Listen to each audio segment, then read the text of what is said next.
জবাব দেয়া ওয়াজিব। সালাম যিনি দেন তার অহংকার থাকে না।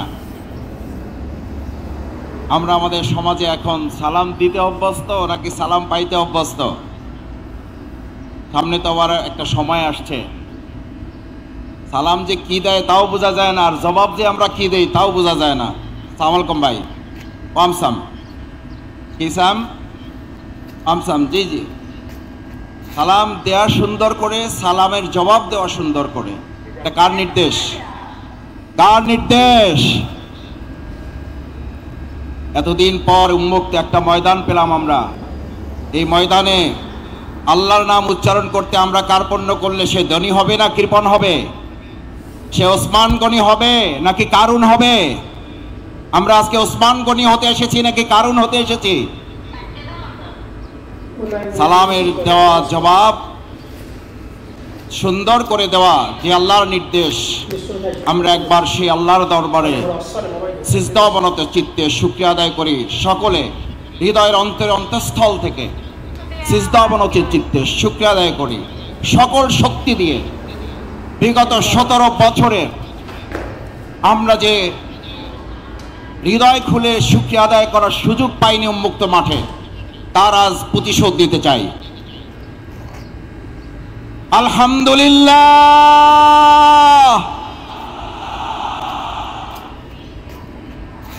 আল্লাহু আকবার। এই আলহামদুলিল্লাহ, এই আল্লাহু আকবারের টান শুনলে আমাদের এই দক্ষিণবঙ্গের শুধু নয়, শুধু বাংলাদেশের নয়, গোটা পৃথিবীর কোরআনের পাখি নামে খ্যাত এই টান বিনির্মাণ করা যাবে না, বরং সত্তা বিনির্মাণের জন্য আজ নতুন করে স্লোগান উঠেছে, the foundation of all civilisation, one earth is religion, one earth is religion, one earth is religion. ইসলাম ছাড়া পৃথিবীতে ভবিষ্যতের কোন সভ্যতা নেতৃত্ব দিতে পারবে না। সব দেখা শেষ, ইসলামের বাংলাদেশ। এই কথা আমাদের নয়, এই কথা শুধু পীর সাহেবদের নয়, এই কথা শুধু ইমামদের নয়, এই কথা শুধু রাজনীতিবিদদের নয়, এই কথা শুধু আলেম ওলামাদের নয়, এই কথা শুধু পটুয়াখালীবাসীর নয়, এই কথা বিশ্ব মানবতার মুহাম্মদুর রাসূলুল্লাহ। এরকম হাত জাগিয়েছেন রাসূল করিম সাল্লাল্লাহু আলাইহি ওয়াসাল্লাম, আনা সাহাদু কাতাইন।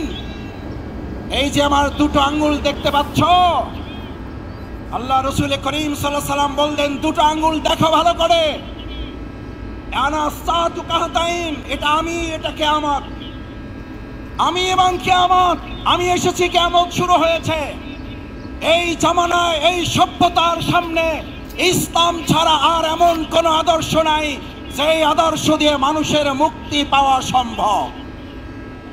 সুতরাং আজ এরকম একটি প্যান্ডেল নয়, দুটি প্যান্ডেল নয়, তিনটি, চারটি, পাঁচটি, সাতটি নয়, নয়টি প্যান্ডেলে ভর্তি হওয়া ভাই এবং বন্ধুগণ, আমার বোনেরা, আজ আমাদের এখান থেকে সিদ্ধান্ত নিতে হবে এই ভেঙে যাওয়া পৃথিবী গড়ে তোলার জন্য।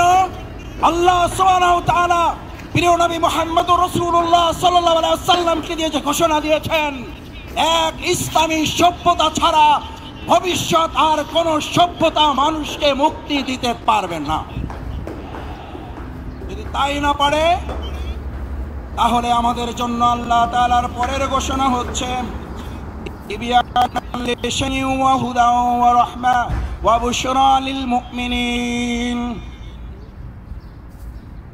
আল্লাহ রাব্বুল আলামিন কি বললেন? হুদা, তোমাদের রোডম্যাপ দিয়ে দেওয়া হলো। এবার তোমাদের জন্য রহমা, তোমাদের জন্য আল্লাহর দয়া, তোমাদের জন্য আল্লাহর করুণা, তোমাদের জন্য আল্লাহর অনুগ্রহ। আমাদেরকে কোন দেশ কি দেবে আমরা সেই দিকে তাকাতে চাই না, আমাদেরকে কোন নেতা কি দেবে সেই দিকে তাকাতে চাই না। আমরা আল্লাহর ওই করুণা, ওই রহমত, ওই দয়া, অনুগ্রহের দিকে তাকাতে চাই, যে ইসলাম এবং সৎ, দক্ষ, যোগ্য নেতৃত্ব প্রতিষ্ঠিত হলে আল্লাহ সুবহানাহু ওয়া তাআলা ঘোষণা দিচ্ছেন, আসমান এবং জমিনের বরকতের দরজা যদি খুলে যায়, পৃথিবীর কোন শাসক নেই বাংলাদেশকে দাবিয়ে রাখতে পারবে।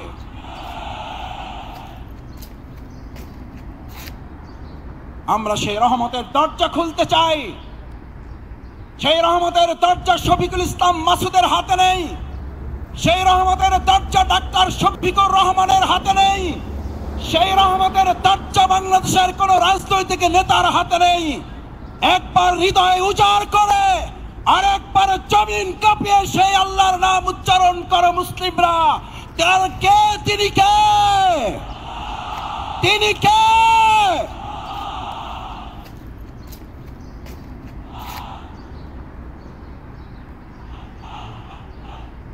রহমা। এরপর আল্লাহ সুবহানাহু ওয়া তাআলা বলেন, তিবিয়ানাল লিকুল্লি শাইইন ওয়া হুদাও ওয়া রাহমা ওয়া বুশরা লিল মুমিনিন। আল্লাহ তাআলা আমাদেরকে হেদায়েতের রোডম্যাপ দিলেন। যদি হেদায়েতের মূল রাস্তায় চলতে পারো, যদি এবার আল্লাহর দয়া নিয়ামত অনুগ্রহের চাদরে তোরা আচ্ছাদিত হতে পারো, এবার তোমাদেরকে আর কেউ দুঃসংবাদ দিয়ে ভীত সন্ত্রস্ত করতে পারবে না, তোমাদেরকে দুর্বল করতে পারবে না। এবার তোমাদেরকে কেউ দুশ্চিন্তাগ্রস্ত করতে পারবে না। এবার আমি আল্লাহ তোমাদেরকে জানিয়ে দিচ্ছি, এই মহাগ্রন্থ আল কোরআন খুঁটে খুঁটে যদি তোমরা অনুকরণ করতে পারো, এর আলোকে যদি রান্নাঘর থেকে শুরু করে সংসদ ভবন পর্যন্ত শুধুমাত্র জাতীয় মসজিদ বাইতুল মুকাররম আল্লাহর বিধানের আলোকে চলবে না, বাইতুল মুকাররমের পাশাপাশি গণভবন, বঙ্গভবন, সংসদ ভবন যখন পরিচালিত হবে, আল্লাহ বলেন গোটা দুনিয়ার কোন প্রান্ত থেকে তোমাদের সুসংবাদ দরকার হবে না। আমি আল্লাহ ঘোষণা করছি, ওয়া বুশরা লিল মুমিনিন। এই সুসংবাদের মালিক কে? এই সুসংবাদের মালিক কে? না Russia, Bharat, America, German, France. আর একবার মন উজাড় করে হৃদয় থেকে জোরে আওয়াজ করে বলুন, এই সুসংবাদের মালিক কে? কিন্তু শর্ত প্রযোজ্য। সময় শেষ, এখন আজানের বিরতি হবে। আমি একটা কথা বলে আমার বক্তব্য ইতি টানতে চাই।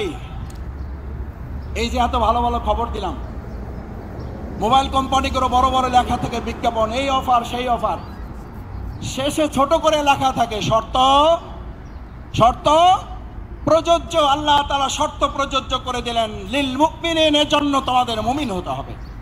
আজ এখানে সিদ্ধান্ত নিতে চাই, এই তাফসীরুল কোরআন মাহফিল থেকে ডক্টর মিজানুর রহমান আজারি সহ অন্যান্য উলামায়ে কেরাম আমাদের সামনে যে কোরআনের বয়ান পেশ করেছেন, করবেন, এর আলোকে পরিপূর্ণ ঈমানদার হয়ে আল্লাহর জমিনে আল্লাহর দ্বীন কায়েমের জন্য কোরআনের দেখে দেখে নাজাতের বালি হিসাবে জান্নাতুল ফিরদাউসের জন্য আপনি কবুল মঞ্জুর করে নিন।